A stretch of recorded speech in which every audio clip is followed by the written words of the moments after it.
Essa semana nós normalmente temos trabalhado em cima de alguns assuntos, os irmãos têm nos procurado, e foi feita uma pergunta em cima de um texto. Eu gostaria de trabalhar de uma forma bem mais ampla, muito além da pergunta que foi feita, mas a partir desse texto trabalharmos algumas dificuldades de interpretação, de compreensão da própria graça de Deus, da misericórdia, da pessoa de Deus, do caráter de Deus, que muitos acabam, umas 3 semanas atrás, um determinado pastor, ele dizia da inutilidade do Velho Testamento, porque o Velho Testamento é totalmente incoerente, e nós vamos trabalhar em cima de algumas incoerências que muitas vezes a sociedade, o mundo, não percebe, não se dá conta, e dentro dessas incapacidades de interpretação, nós queremos dar algumas soluções ou interpretações de maneira que o nosso conhecimento da palavra de Deus e como podemos administrar esses conceitos que muitas vezes são conflitantes, como podemos administrá-los para que nós possamos compartilhar a nossa fé de forma saudável. Se você for comigo em Mateus, capítulo de número 6, naquilo que faz parte,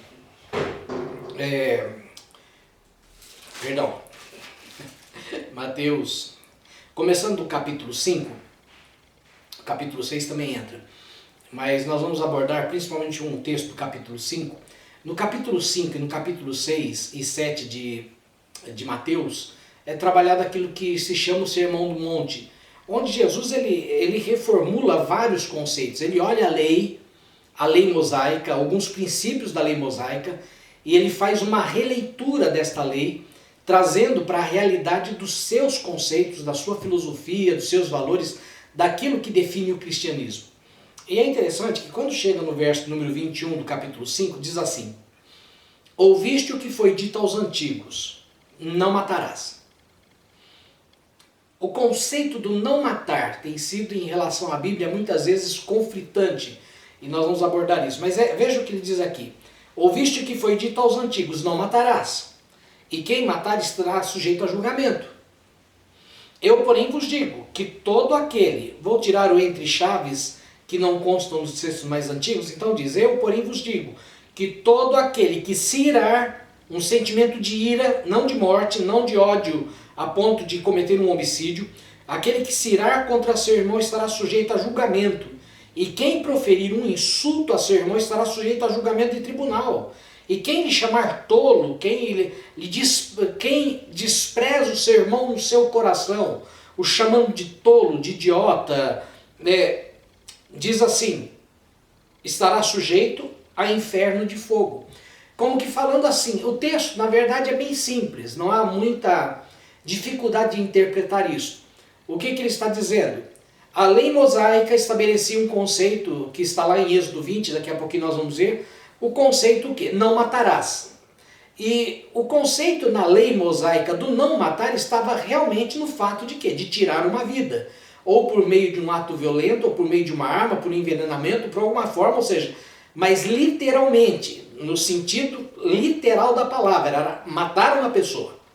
Aqui Jesus ele chega e diz, olha, aos meus olhos, que sou Deus, eu estou reformulando a forma como vocês que são meus seguidores, vocês que têm a mim como Deus, como diretor e dirigente de vossas vidas para as novas regras, para patamares mais elevados, eu quero dizer a vocês que eu não estou somente olhando se você tira uma vida da pessoa literalmente, ou se você nutre sentimentos contra outras pessoas, mesmo que não resulte em óbito, mas atitudes do teu coração aos olhos de Deus podem ser vistas com a mesma violência, com a mesma intenção, com o mesmo propósito de alguém que comete um homicídio.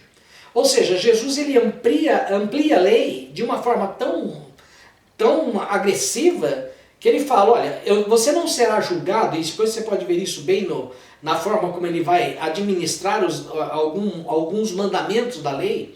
Ele diz, eu não estou somente questionando aquilo que você faz, mas eu estou questionando aquilo que você pensa. Aquilo que define quem você é, porque nem sempre aquilo que nós fazemos pode representar quem nós somos. Mas muitas vezes, por restrições de lei, por restrições de dano, por medo de consequências mais severas, aquilo que passa em nossa mente não são transformados em atitudes. E, consequentemente, essas atitudes acabam, por não terem sido levadas a cabo, não são responsabilizadas. Ou seja, aquilo que eu faço eu posso ser responsabilizado, aquilo que eu penso não. Jesus Cristo diz o seguinte: aquilo que você faz traz responsabilidade sobre você, mas aquilo que dirige os teus pensamentos, os teus sentimentos, as tuas emoções, também vai fazer com que você sofra o julgamento de Deus por aquilo que na tua essência você é. Então é algo muito mais sério. Então o que Jesus está falando é justamente isso. Olha, você nunca matou, beleza, mas isso não quer dizer que você já não tenha matado pessoas com palavra, com pensamentos, com desejos, com anseios do teu coração, e Deus está vendo.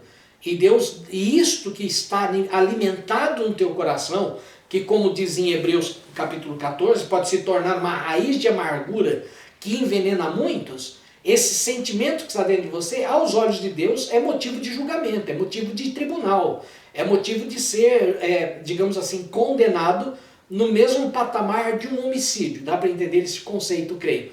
Então, mas aí, o que eu gostaria de trabalhar, então essa explicação creio que fica clara, não há muito que se aprofundar nela, mas eu gostaria de trabalhar o conceito do não matar, porque eu lembro de José Saramago, que era um escritor português e prêmio Nobel de literatura alguns anos atrás, já é falecido, mas eu via entrevistas dele, uma pessoa muito inteligente, e na sua muita inteligência ele chegou a pontos de abordar o seu ateísmo, dizendo: Deus é sanguinário, Deus é um Deus irracional, Deus é um Deus incoerente. E muitas vezes, como esse pastor disse algumas semanas atrás, um jovem pastor, disse algumas semanas atrás sobre as incoerências. Vamos ver quais incoerências. Se você vai comigo em Êxodo, capítulo de número 20, naquilo que nós conhecemos como Decálogo. Êxodo é o segundo livro da Bíblia. Naquilo que nós conhecemos como Decálogo, é um código de leis que foi deixado para o povo de Israel. O povo de Israel sai do Egito, vai para o Monte Sinai. Lá no Monte Sinai, Deus se manifesta ao povo e dá a sua lei. E conforme ele vai descrevendo a lei, ele transmite os 10 mandamentos, por isso do Decálogo, ele começa dizendo assim: então falou Deus todas estas palavras: eu sou o Senhor teu Deus, que te tirei da terra do Egito, da casa de servidão. Não terás outros deuses diante de mim. Não farás para ti imagem de escultura, nem semelhança alguma do que há em cima nos céus, nem embaixo na terra, nem nas águas debaixo da terra. Não as adorarás, não lhes dará culto, porque eu sou o Senhor teu Deus, Deus zeloso, que visito a iniquidade dos pais e dos filhos, até a 3ª e 4ª geração daqueles que me aborrecem. E faço misericórdia até 1000 geração daqueles que me amam e guardam os meus mandamentos. Não tomarás o nome do Senhor teu Deus em vão, porque o Senhor não terá por inocente aquele que tomar o seu nome em vão. Lembra-te do dia de sábado para o santificar, 7 dias trabalharás e farás toda a tua obra, mas o 7º dia é sábado do Senhor, teu Deus. Não farás nele nenhum trabalho, nem tu, nem teu filho, nem tua filha, nem o teu servo, nem a tua serva, nem o teu animal, nem o forasteiro da tua porta para dentro, porque em 6 dias fez o Senhor os céus e a terra, o mar e tudo que neles há, e ao 7º dia descansou. Por isso o Senhor abençoou o dia de sábado e o santificou. Honra o teu pai e a tua mãe, para que te prolongue os teus dias na terra que o Senhor teu Deus te dá. E no verso 13 diz: não matarás. Depois diz: não adulterarás, não furtarás, não darás falso testemunho, ou dirás falso testemunho contra o teu próximo. Não cobiçarás a casa do teu próximo, cobiçarás a mulher do teu próximo, nem ao seu servo, nem à sua serva, nem ao seu boi, nem ao seu jumento, nem coisa alguma que pertença ao teu próximo. Então aqui ele coloca aqui os 10 mandamentos. E nós vemos aqui que ele estabelece, no meio desses 10 mandamentos, o conceito: não matarás. O conceito é simples: você não tem direito de dispor da vida de outra pessoa. Não há o que discutir. Não há figura de linguagem, não há parábola, não há interpretação aleatória ou paralela. Simplesmente, não matarás é o quê? Não tirarás a vida do teu semelhante, nem do teu próximo, nem do teu distante, ou seja, não matarás. E isso gera um problema. Porque quando você começa a ler o Velho Testamento, você vai encontrar alguns textos. Eu quero te convidar a ver um deles que fala, por exemplo, sobre filhos. Aqui diz que o filho deve honrar pai e mãe, para que se prolongue os dias da terra. É interessante que a promessa, inclusive Paulo, lá em Efésios 5, ele retoma este mandamento, e quando fala de filhos, ele diz, o filho deve honrar pai e mãe, porque é o primeiro mandamento com promessa. Ou seja, se você cumprir, vai se prolongar os seus dias. Mas é interessante que no cumprimento da lei, não era somente no sentido, porque se você não obedecer os seus pais, não honrar os seus pais, a calamidade, a maldição vai vir sobre a sua vida. Olha o que a própria lei estabelece. Vá comigo em Deuteronômio, aí já é o 5º livro da Bíblia.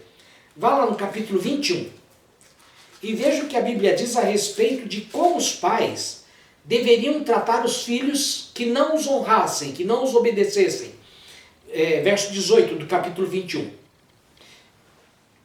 Diz assim: se alguém tiver um filho contumaz é o quê? Desobediente, respondão, insubmisso. Se alguém tiver um filho contumaz e rebelde, que não obedece à voz do seu pai e da sua mãe, e ainda castigado, ou seja, o pai exerceu autoridade, o pai cumpriu o seu papel, o pai o repreendeu, o pai o castigou, o pai foi pai, o pai teve a responsabilidade, tanto o pai como a mãe, de disciplinar, de cuidar dele no sentido, porque quem ama, educa. E educação muitas vezes é um exercício difícil de se fazer, porque vai exigir de nós uma postura de severidade. E muitas vezes isso não adianta somente falar, você não vai ficar mexendo com o teu celular. É necessário que haja palmada, embora a lei humana diga que não é, a palavra de Deus diz que o filho entregue a si mesmo, lá em Provérbios, vem envergonhar sua mãe. Também diz o seguinte, repreende o teu filho, usa a vara, porque o pai que economiza a vara acaba perdendo o seu filho. Então a educação, a repreensão, o cuidado sobre a educação do filho é responsabilidade do pai. Mas o pai fez o seu papel. Então aqui diz aqui, se alguém tiver um filho contumaz e rebelde, que não obedece à voz do seu pai e da sua mãe, e ainda castigado, não lhes dá ouvido, pegarão nele seu pai e sua mãe e o levarão aos anciãos da cidade, à sua porta. Não estão falando de crianças, não estão falando de meninos, não estão falando de crianças de 5, 6 anos de idade. Estão falando já de homens maduros, adolescentes, jovens, homens maduros. Diz, pegarão nele seu pai e sua mãe e o levarão aos anciãos da cidade, à sua porta, e lhes dirão aos anciãos, este nosso filho é rebelde e contumaz, não dá ouvidos à nossa voz, é dissoluto, ou seja, é beberrão, diz o texto, que é dissoluto, é desonesto, é mau caráter, é criminoso, certo? Não é meramente um filho que fala, filho, vai lavar a louça, e, não vou não, pai. Ou vai lavar a louça, não vou não, mãe. Não é esse tipo de desobediência. Está falando aqui que é uma pessoa que demonstra ter um péssimo caráter, tá? Não é somente um nível de desobediência temperamental, digamos assim, naquela fase de adolescência. Está falando de mau caratismo. Diz assim, o nosso filho é o quê? É dissoluto e beberrão. Então, preste atenção, todos os homens da sua cidade o apedrejarão até que morra. Assim eliminará o mal do meio de ti, e todo Israel ouvirá e temerá. Peraí, no capítulo 20 de Êxodo, Deus diz assim, não matarás. E aqui Deus diz o seguinte, olha, se alguém não cumprir um dos 10 mandamentos, que é honra teu pai e tua mãe, aqui Deus está mandando fazer o quê? Matar. Não parece incoerente? O Deus que diz que você não pode matar, dá ordem para que você mate. Tá? Isso é complicado. Porque na cabeça de muitos fica aquela ideia, peraí, mas é o mesmo Deus? É a mesma Bíblia? É a mesma palavra? Esse Deus é o Deus do Novo Testamento também que enviou Jesus? Então são coisas que você começa a administrar de maneira que, olha só, daí você vai um pouquinho adiante, se você vai no capítulo de número 22, na sequência, há muitas referências disso, olha só o que diz.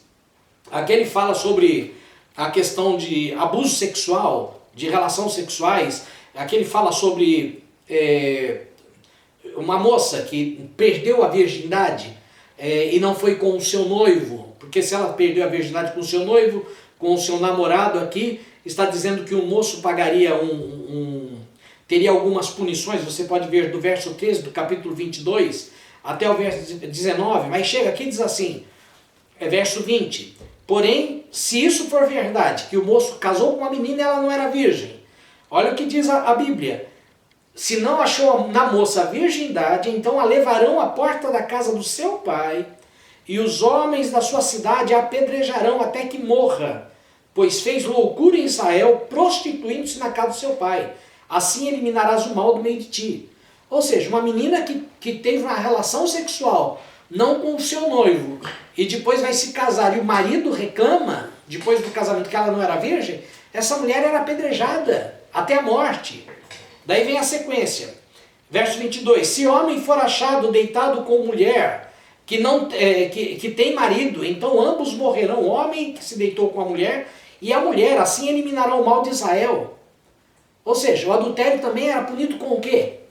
Com apedrejamento até a morte. É aquele exemplo da mulher adúltera que foi pega em flagrante adultério. É interessante que a gente até cita, né, que era uma sociedade tão machista e protecionista que ela foi pega em adultério sozinha, né, porque só ela foi levada. E aqui o texto diz bem claro que tanto a mulher como o homem deveriam ser levados e apedrejados. Olha só o que diz o texto ainda. Se houver moça virgem desposada e um homem achar na cidade, se deitar com ela, então trareis ambos à porta daquela cidade e os apedrejarão. Se uma moça que estiver desposada se relacionar com um homem, eles serão apedrejados. Um homem que não é o seu noivo, serão apedrejados. E aqui na sequência vai falando também sobre o homem que estuprou uma moça. Ele deveria ser apedrejado. Então nós começamos a ver na lei de Deus que há em vários momentos na própria lei, como padrão de comportamento, o quê? Mate o transgressor. Mas a lei régia de Deus, no capítulo 20, diz o quê? Não matarás. O Deus que manda não matar, manda matar. É incoerente. Qual a conclusão que nós chegamos? Daí vamos ver alguns textos mais interessantes. Se você for comigo, por exemplo, em Josué. Josué, quando estão diante de Jericó, Deus manda com que eles entrem em Jericó, tomem conta de Jericó. E você vai no capítulo de número 6. Veja o que diz lá. Achou? Verso de número 17. Porém a cidade, ele diz para Josué, depois que eles fizessem as voltas em volta da cidade, no último dia teriam 7 voltas, quando eles entrassem na cidade, ele diz, porém a cidade está condenada, ela e tudo quanto nela houver, somente viverá Raabe a prostituta e todos os que estiverem com ela em casa. Portanto, escondeu os mensageiros que enviamos. Presta atenção, 18. Tão somente guardai-vos das coisas contaminadas, para que, tendo as vós condenado, não as tomeis. Assim, torneis maldito o arraial de Israel. O que ele diz então? O único coisa, quem você vai mandar? Quem você vai matar? Você vai matar todos, exceto Raabe e a sua família que estiver na sua casa. Deus está mandando destruir uma cidade inteira. Homens, mulheres e crianças. Peraí, mas não é o Deus que disse que não matarás e aqui ele está dando ordem direta para Josué matar? E se você for, por exemplo, em 1 Samuel?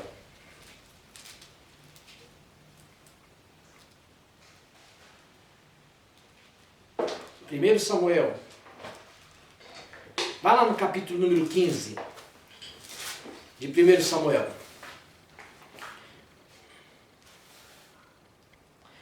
Diz o verso 1. Disse Samuel a Saul: enviou-me o Senhor a ungir-te rei sobre o meu povo Israel.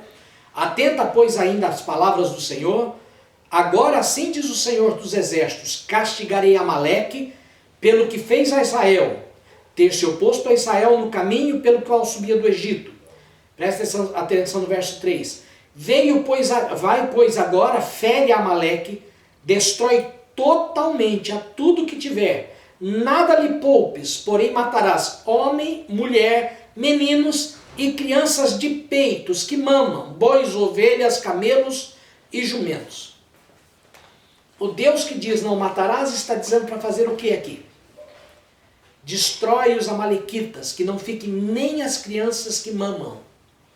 Mas que pecado tem uma criança que mama? Que pecado tem uma criança de 2 anos de idade, 3 anos de idade? Que pecado que merece tamanha violência, tamanha injustiça? É isso que Saramago dizia, o Deus do Velho Testamento é um Deus sanguinário. É um Deus que tem exigências muito pesadas. É um Deus que não poupa ninguém, embora ele mesmo tendo dito que não matarás, isso parece ser uma incoerência da parte de Deus. E qual a dificuldade que nós encontramos? É fundamental, talvez haja um texto que melhor explica, antes de eu tentar explicar, apresentar um texto para vocês. Quando nós vamos em Romanos, carta de Paulo aos Romanos, há um texto muito precioso, lá no capítulo 11 de Romanos.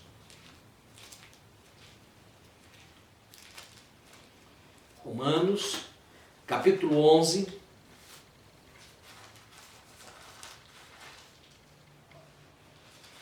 Quando você chega no verso 33 até o verso 36, há a seguinte declaração de Paulo. Ó profundidade da riqueza, tanto da sabedoria quanto do conhecimento de Deus. Quão insondáveis são os seus juízos, quão inescrutáveis os seus caminhos. Quem, pois, conheceu a mente do Senhor, ou quem foi o seu conselheiro? Ou quem primeiro lhe deu a ele para que venha a ser restituído? Porque dele, e por meio dele, e para ele são todas as coisas. A ele, pois, a glória eternamente. Amém. É interessante a expressão que Paulo usa. Ó, com profundidade, a profundidade das riquezas e da sabedoria, como do conhecimento de Deus. Deus, em dado momento, ele diz assim, olha, os seus pensamentos não são os meus pensamentos. Os meus caminhos não são os seus caminhos. Assim como a terra e o céu estão distantes uns dos outros, assim os vossos caminhos e os vossos pensamentos estão distantes dos meus pensamentos e dos meus caminhos. O que eu vejo normalmente quando se pensa nesse conceito de incoerência é que o homem tenta analisar Deus como se Deus fosse o homem. Como se Deus estivesse lidando somente no plano humano, no plano físico, no plano dimensional, naquilo que concerne a nós, a esta vida, a este mundo e as consequências relativas a este mundo. E nós devemos entender o quê? Que Deus não está preso a este mundo. Deus não está preso a essa realidade. Conceitos como finitude não existe para Deus. Deus não tem fim. Conceitos como morte. Deus não morre. Na verdade, a própria eternidade foi colocada no coração do homem por Deus. Porque o homem está destinado a viver eternamente. Longe de Deus ou junto de Deus. Mas o homem vive eternamente. Por quê? Paulo chega no ponto de dizer, maldito o homem que espera de Deus somente nessa vida. Porque os planos de Deus são muito maiores do que esses que nós podemos ver. A questão é que muitas vezes, por causa das nossas limitações humanas, limitações fruto da finitude da nossa vida, fruto da finitude da nossa compreensão da eternidade, fruto da nossa incapacidade de compreender a dimensão e a profundidade dos planos de Deus, que vão muito além das circunstâncias que envolvem a nossa vida, os homens começam a julgar Deus dizendo, é injusto Deus tirar uma vida, é injusto Deus suprimir uma pessoa, é injusto a Deus, até que Deus leve uma criança. E nós devemos pensar o seguinte, se Deus pensa diferente, como Deus vê a morte? A morte é inexistente para Deus. Ele dá ordem para a morte. A morte vai ter um destino certo, é o lago de fogo e enxofre. A morte não o afeta. Ela afetou Jesus porque Jesus abriu mão de atributos divinos para se fazer carne. E se sujeitou à morte para que por meio de sua morte, como diz aqui em Romanos capítulo 5, nós até creio que ministramos na última quinta-feira, o apóstolo Paulo cita, para que por meio de sua morte nós tivéssemos a remissão dos pecados, o perdão dos nossos pecados. Ou seja, nós limitamos esta vida como sendo um absoluto do plano de Deus. E pelo contrário, esta vida não é o absoluto, esta vida é temporária, essa vida é passageira. Esta vida é uma esfera limitada por aquilo que nós conhecemos como tempo. E Deus é atemporal, está fora dessa limitação. Essa nossa vida está limitada pelo tempo, que no sentido, encerra-se o nosso tempo nesta vida por causa da morte. Mas Deus não está sujeito nem ao poder do tempo, nem ao poder da morte. E é esse o caminho que ele propõe para o homem, um caminho onde o homem não esteja sujeito nem ao tempo, nem à morte. Aquele que crê em mim, disse Jesus, viverá eternamente. Ele está trabalhando o quê? Ele seria chamado o Pai da eternidade. Jesus, lá em Isaías tem essa promessa. Jesus, ele nos abre as portas da eternidade. Ele nos abre as portas de uma vida que vai além da vida, que vai além da morte. Então nós temos que começar a ver Deus e tentarmos trazer a luz do Novo Testamento para a interpretação do Velho Testamento. Então quando nós olhamos, por exemplo, atos como este, nós temos que diferenciar algo fantástico que diz respeito à diferença do Novo Testamento e do Velho Testamento. Primeira questão é, nós temos que fazer uma leitura antropológica, uma leitura histórica das condições onde Deus conduziu o povo debaixo de um conceito de lei. Quando o povo de Israel, quando Deus aparece para Moisés, isso está em Êxodo capítulo 3 até o capítulo propriamente capítulo 5, Deus aparece para Moisés e faz a seguinte proposta: Moisés, livra o meu povo. Você vai tirar o meu povo do Egito, porque eu vou tirar o povo do Egito com mão forte. E você vai trazê-los novamente a este monte para que eu possa falar com eles, para que eu possa dar a eles a minha lei. Quando Deus deu a lei para Moisés lá no Monte Sinai, ele não estava somente dando os 10 mandamentos. Você vai ver o Pentateuco, não somente propriamente as narrativas dos mandamentos que estão no livro de Números, no livro de Levíticos, que é um livro que trata abundantemente de rituais, de normas, de regras. E o livro de Deuteronômio, então o livro de Êxodo, Levíticos, Números e Deuteronômio, eles vão trazer conceitos e leis e normas. Por quê? Deus estava criando uma nação. E uma nação precisava de regras, normas. Qualquer nação no mundo de hoje, nós vemos o problema do Brasil hoje. Nós temos um governo que está um pouco perdido, vou dizer só um pouco, tá? Está um pouco perdido em certas decisões. Isto gera temor, isto gera medo, e dependendo do desgoverno, isso gera anarquia. Porque é necessário que num governo, numa sociedade humana, naquilo que nós queremos chamar de democrático, haja um mínimo de ordem, de leis, de regras, de limites que são estabelecidos por uma instância superior, para que nós possamos ter um pouco de paz. Por exemplo, as pessoas criticam a polícia, mas se não fosse a polícia existir hoje como um padrão limitador da violência, em que nível nosso Brasil seria? Se não houvesse um órgão que restringisse a violência. Da mesma forma, se não existisse um tribunal, um Supremo Tribunal, um código de lei, uma jurisprudência que estabelecesse leis que pudessem delimitar até onde o homem pode ir ou não, até onde é lícito e aonde se torna ilicitude, onde é uma transgressão da lei que pode trazer com isso consequências como prisão, multa e dano. Imagine o caos que seria a sociedade. Muitos não matam hoje, não matam porque são obedientes a Deus e respeitam os 10 mandamentos. Não matam porque têm medo de sofrer as consequências de matar uma pessoa e ir para uma cadeia, ou ser vingado pela família do morto, e por aí vai. Muitos não roubam, não porque não queiram roubar, mas porque simplesmente se veem restritos por causa das normas estabelecidas na legislação do país. Alguns são mais rígidos, outros são menos rígidos, mas todos os países e todas as culturas, desde que o homem é homem, desde que o homem está na terra, ele começou a seguir regras. Antes mesmo dos 10 mandamentos, antes mesmo da lei mosaica, por exemplo, existia o Código de Hammurabi, ou de Rafael, que é citado em Gênesis como sendo contemporâneo de Abraão. O Código de Hammurabi era um código de leis que estabelecia conceitos de propriedade, conceitos de limitações, conceitos de direito e conceitos de deveres. Então, todo governo precisa de leis. E todo governo que tem leis vai ter leis restritivas. Alguns antigamente tinham como lei restritiva, qual? A morte. Ah, mas no Brasil de hoje não existe mais a pena de morte. Sim, no Brasil de hoje não, mas na China existe pena de morte. Na Indonésia existe pena de morte, no Irã existe pena de morte, no Iraque existe pena de morte, no Egito, na Arábia existem pena de morte. Nos Estados Unidos, em alguns estados, existe pena de morte. Todos os países aboliram a pena de morte? Não.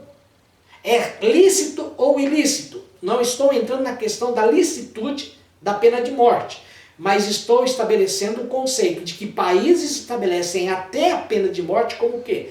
Como limitador do comportamento dos homens, para que os homens, tendo limite, mantenham uma sociedade mais ordenada, mais coordenada, mais digna, mais segura, para aqueles que não têm essas inclinações para a maldade, que não são tão maus, digamos assim. Então, os códigos de leis existem para estabelecer o quê? Um limite nacional. E nós devemos entender o quê? Que quando a lei foi dada para o povo de Israel, ele foi dado para um povo que, primeiramente, não foi dado para um indivíduo. Deus não chegou para uma pessoa e disse não matarás. Ele disse para uma nação. O meu código de lei é esse, não matarás. Mas dentro da condução de uma nação, porque há princípios de ordem, de jurisprudência, há princípios de leis que devem ser estabelecidas, onde seja estabelecido o direito e o dever. Havia formas de punição. Não existia sistema carcerário na época. É interessante que a Bíblia ela criou um sistema inédito naquela cultura, que era o quê? O conceito das cidades refúgios. Está lá no livro, no Deuteronômio, lá no livro da lei.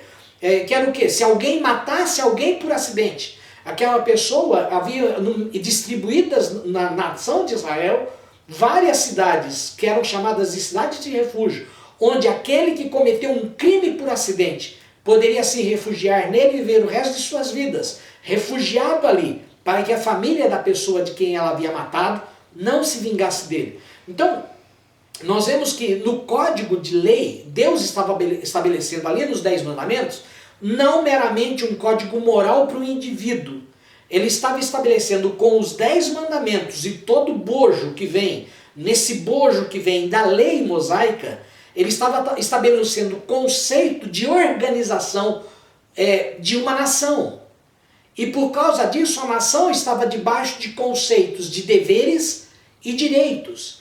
E muitas vezes os deveres só são obedecidos a partir de uma condição de restrições estabelecidas pela lei. Não existia sistema carcerário. Existia o quê? A forma de estabelecer um conceito que era olho por olho e dente por dente. Ah, mas isso era muito severa. Mas nós devemos entender o quê? Que dentro de uma sociedade onde o povo de Israel estava inserido, como que as nações se dirigiam? Em alguns momentos, se você for estudar história, você vai ver que antes de ser chamado de 10 mandamentos, a lei do olho por olho era chamada também lei de talião. Ou seja, era algo mais antigo que a lei mosaica, porque era uma única forma de restrição. Não mate, porque se você matar, você vai ser morto. Não fira, porque se você ferir, você vai ser ferido. Não roube, porque se você roubar, você vai ser obrigado a indenizar aquilo que você tomou e provavelmente na indenização você vai sofrer maior dano do que você causou. Então, Deus ele não estava cuidando de meramente conceitos morais, ele estava trabalhando no conceito da lei, princípios que regeriam uma nação. E por causa disso, então, havia a rigidez da lei, que Deus estabelece o quê? Olha, não vos vingueis a vós mesmos, dai lugar à ira, a mim pertence a vingança, eu, Senhor, retribuirei. Deus ele diz, olha, você não tem o direito de se vingar. Por quê? Porque eu sou o vingador. Você não tem o direito de se vingar porque você não tem o conhecimento de toda a verdade. Eu tenho o conhecimento de toda a verdade. Você não tem o direito de se vingar por quê? Isso é uma tendência natural nossa. Nós, muitas vezes, quando ofendidos e queremos nos vingar, a nossa vingança sempre é maior, a punição da nossa vingança, do que o dano causado pela ofensa. Por isso Deus diz, olha, você não deve se vingar, porque você vai ser injusto. Você não deve, vamos dizer assim, uma das coisas que a gente vê, por exemplo, em educação de filhos. A paz, como falamos, a palmada é um princípio bíblico, sim. Usar da vara é um princípio bíblico, sim. Mas a paz que não tem o limite de saber administrar isso. E então, em nome até da fé, e muitos cristãos fazem isso, e há muitos filhos de crentes traumatizados por causa disso. Por causa de quê? Porque o pai, em vez de exercer a autoridade repreendendo o filho usando a vara, o pai espanca o filho. E a punição se torna muito maior do que o crime. A criança sofre uma punição muito severa diante do erro que ela cometeu. E aquilo deixa de ser repreensão e se torna brutalidade. Então, e qual o problema? Nunca discipline o seu filho com ódio. De repente você está extremamente irado. Não discipline o teu filho quando você está extremamente irado. Porque a tua mão vai ser muito mais pesada do que deveria ser. Então você tem que disciplinar o seu filho de cabeça fresca. De cabeça no lugar. Depois de ter pensado, para que o teu filho reflita que aquela repreensão está sendo dada por um ato cometido, e não meramente como uma forma de você descarregar a tua raiva na tua criança, no teu filho. Percebe a dificuldade? Então a lei, ela se torna o quê? O limitador disso. Por isso Deus diz, a mim pertence a vingança. Por isso que Deus estabelece o quê? Formas de punição. Formas restritivas, dizendo, eu, como Deus, sei o que é certo. E vou estabelecer para vocês o quê? Conceitos de certo, de errado, até onde vocês podem ir, como vocês podem ir, e até a linha que vocês não podem ultrapassar. Porque se vocês ultrapassarem, eu, como Deus, a quem pertence a vingança, estou estabelecendo um conceito de leis sociais para que eu possa reger essa nação, este povo, como um todo, e não meramente como um indivíduo. E é interessante que Paulo, quando aborda a lei, ele vai falar isso muito lá em Romanos, no capítulo de número 6, capítulo 6 de Romanos, capítulo 7, ele vai falar sobre o conceito da lei, que a lei não me traz bênção. A lei, ela só me traz consciência do meu pecado. Ela só traz consciência da minha transgressão. Porque a transgressão só é transgressão a partir do momento que a lei estabelece isso. Então existe uma lei que diz não faça. A partir daquele momento, o fazer se torna transgressão. Se não houver tal lei, não é transgressão. Vamos ver um sentido. Nos dias de hoje, voltar alguns anos atrás, até a década de 90 propriamente, fumar era normal em todos os ambientes. Se fumava em restaurante, se fumava em shopping center, se fumava em todo lugar. As pessoas que fumavam sem nenhuma educação, sem nenhum respeito pelo seu próximo, sabe, acendiam o seu cigarro e jogavam a fumaça na cara de quem estivesse do lado, sem nenhuma preocupação. Se a pessoa quer fumar, é um problema dela, mas eu não tenho obrigação de respirar a fumaça do cigarro dela. De repente, o que acontece? Começam a se mudar as leis, não só aqui no Brasil, mas no mundo. E começa a estabelecer o quê?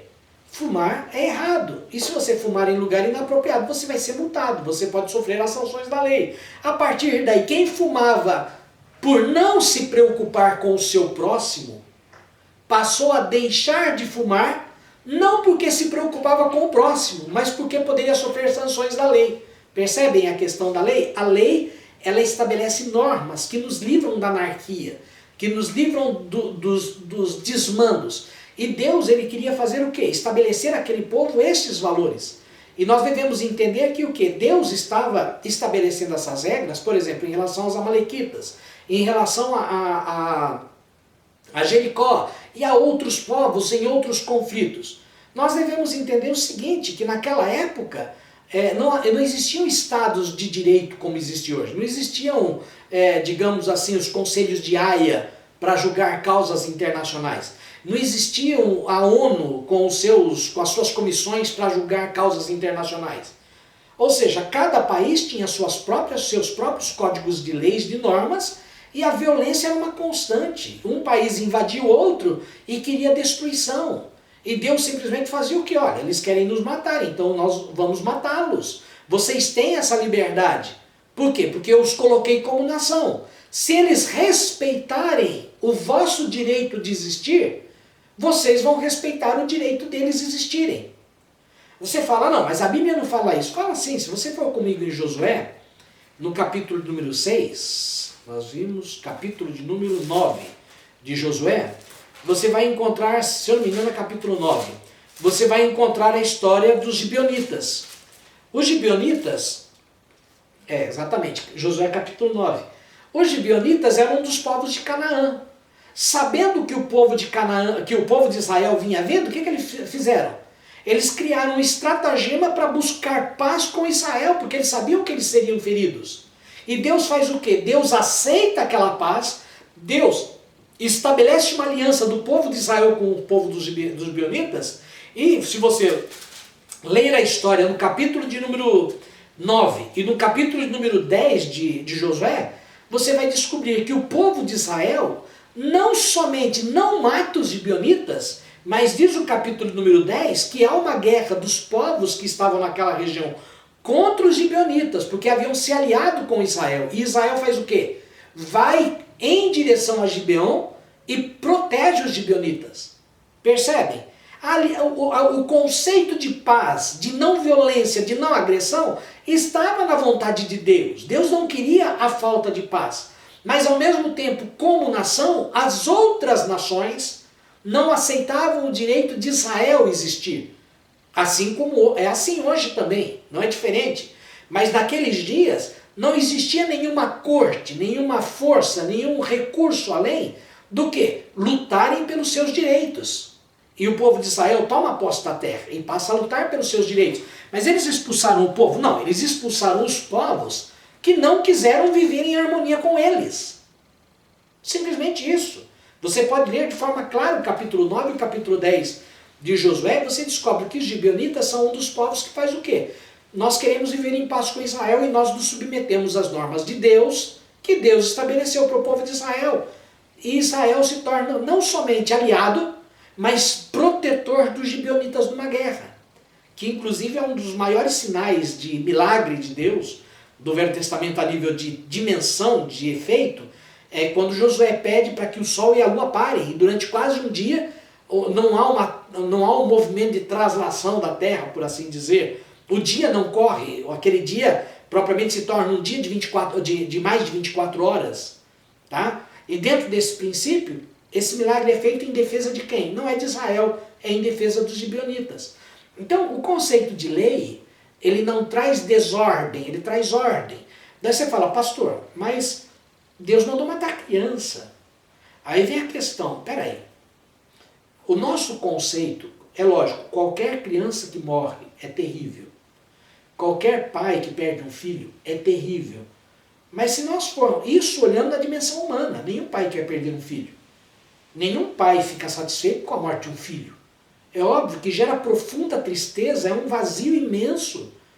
Mas nós devemos entender como Deus vê, não como o homem vê. Nós, se eu perco um filho em pequena idade, um bebê, aquilo me dói, me causa dor, me causa angústia. Mas nós temos que entender com a mentalidade de Deus, como Deus vê a morte de uma criança. Essa é a questão, como Deus vê a morte. A morte não tem efeito sobre Deus, porque a morte, Deus é eterno.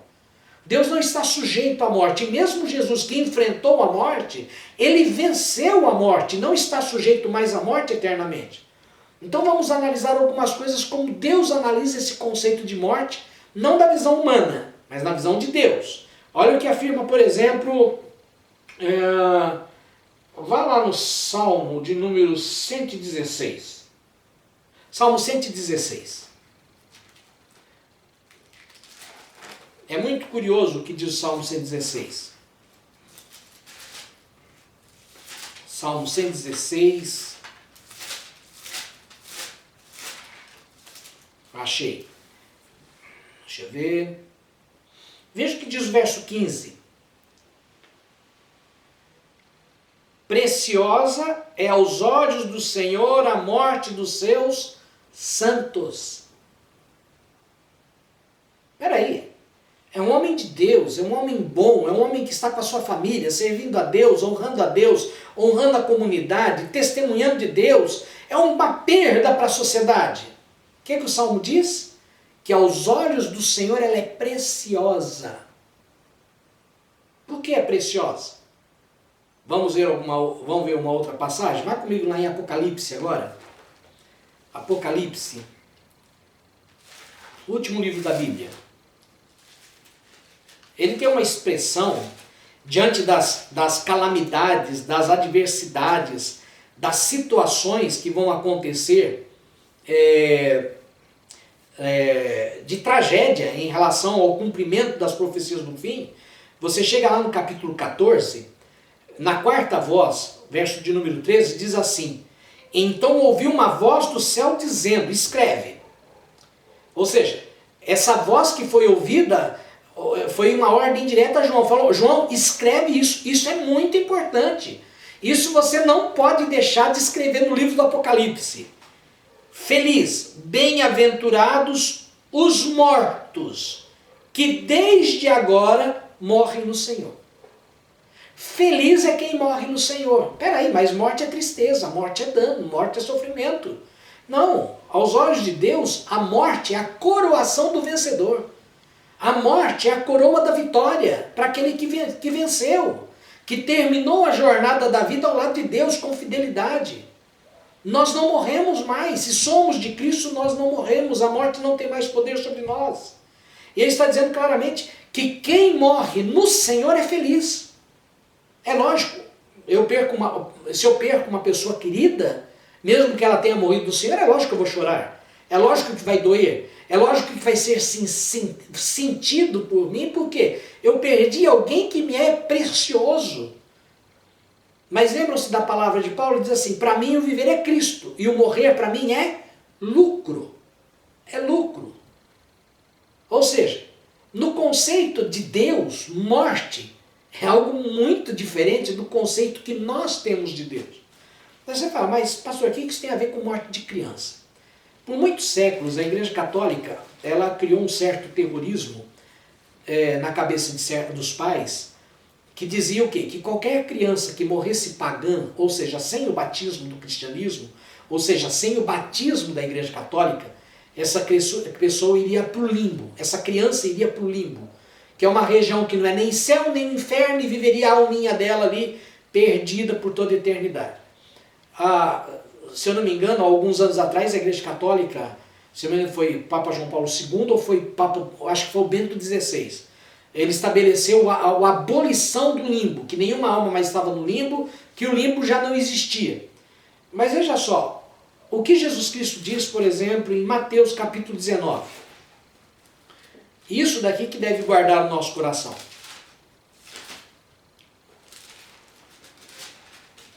Mateus capítulo de número 19. Diz assim, verso 13. Trouxeram então algumas crianças para lhes que impusessem a mão e orasse. Mas os discípulos os repreendiam. Jesus, porém, disse, presta atenção nisso, deixai os pequeninos, não os embaraceis de vir a mim, porque dos tais é o reino dos céus. Em outro momento, Jesus vai dizer, se você não se tornar como uma criança, você jamais entrará no reino dos céus. Jesus está deixando claramente algo especificado aqui, que é o quê? O reino dos céus pertence aos pequeninos, por causa da sua pureza. Mesmo tendo a natureza pecaminosa, eles ainda não estão na época do juízo de serem imputados ou responsabilizados pelos seus pecados. Uma criança, quando morre nessa condição, ela vai diretamente para o reino dos céus.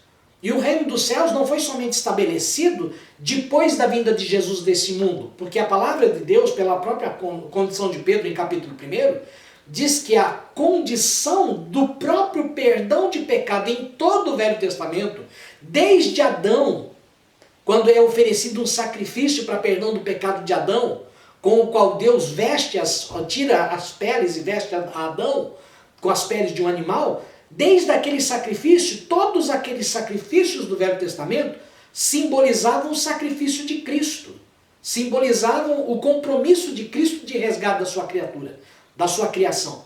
Então, aos olhos de Deus, qual era o costume daquelas nações?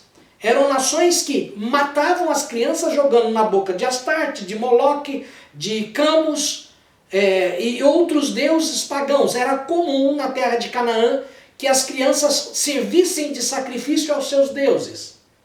Ou seja, para aqueles pais, as crianças eram materiais descartáveis, que eram usadas como oferendas para os seus deuses para se darem bem em algum assunto.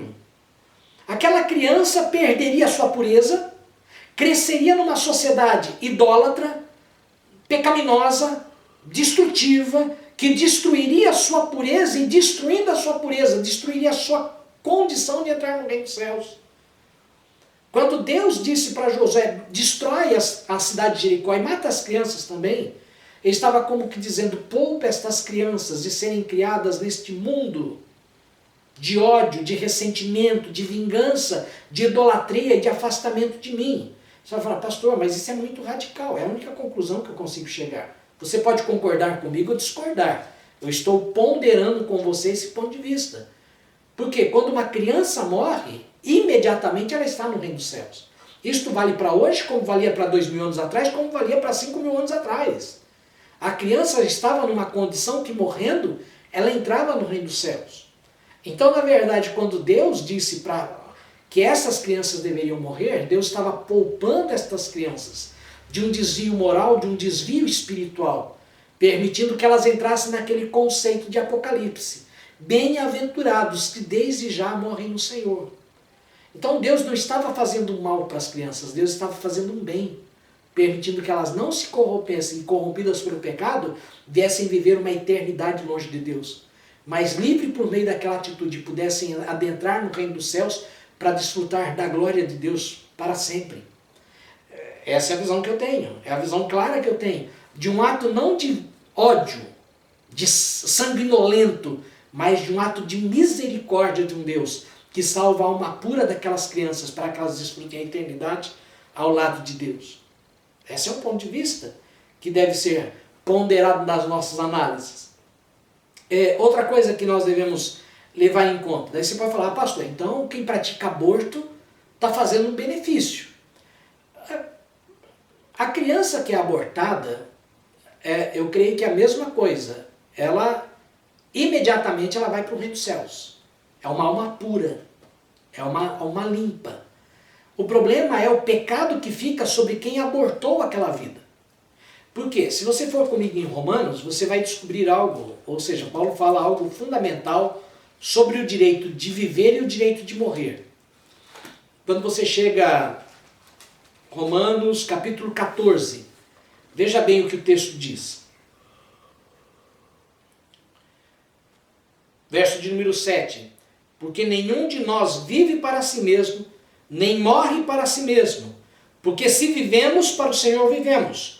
Se morremos, para o Senhor morremos. Quer pois vivamos ou quer vivamos ou morramos, somos do Senhor. Ou seja, o único que tem direito de dispor vida, de tirar ou de deixar viver é Deus. Eu não tenho direito de abreviar minha vida, independente do problema da circunstância, porque Deus é o dono da minha vida, então eu não tenho direito de abreviar. Eu não tenho direito de cometer suicídio, eu não tenho direito de abortar a vida de uma criança, assim como eu não tenho direito de matar uma pessoa, certo? Mas ao mesmo tempo, Deus tem o direito de conduzir a vida conforme Ele quiser. Ele dá e Ele tira. Lembram-se do caso de Jó? Jó perde os seus 10 filhos. Qual é a posição dele? Ele se prostra diante de Deus, extremamente angustiado, destruído emocionalmente pela morte de seus filhos, mas diz, o Senhor deu, o Senhor tomou, bendito seja o nome do Senhor. Eu sei que quem dá é Deus, quem toma é Deus. E se Deus toma, é porque Deus tem um propósito no tomar. Então, uma criança que aborta naturalmente, é a vontade de Deus que Ele levou para si. Agora, quando eu tomo essa atitude por mim, eu estou cometendo um crime ao qual eu vou ter que me confessar diante de Deus e pedir perdão. Aquela criança não tem culpa, ela vai para a eternidade ao lado de Deus. Mas eu não tenho direito, por causa disso, tirar a vida de uma criança, em nome de preservá-las por bem. Porque o único que pode tirar a vida e dar a vida é Deus. Eu não posso arrogar a mim, não posso atribuir a mim esse direito, essa responsabilidade. Então, voltando. Por que Deus estabeleceu o conceito de não matarás? como código de lei. Lei que deveria ser seguido por uma nação que honrava o teu nome. Dentro desse conceito de lei, Deus estabeleceu o parâmetro do quê?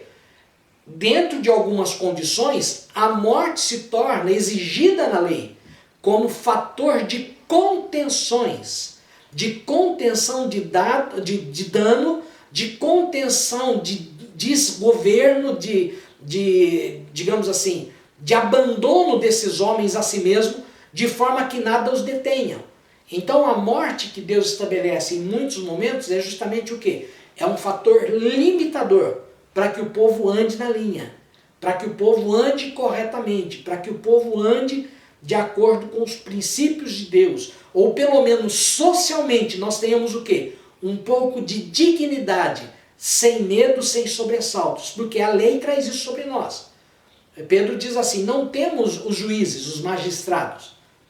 É lógico, está falando dentro da regra de que o magistrado seja honesto, seja digno, tal. Ele diz, não temos um magistrado, porque o magistrado não é para o teu mal, o magistrado é para o teu bem. Quem tem que temer a lei é o bandido, e não a pessoa honesta.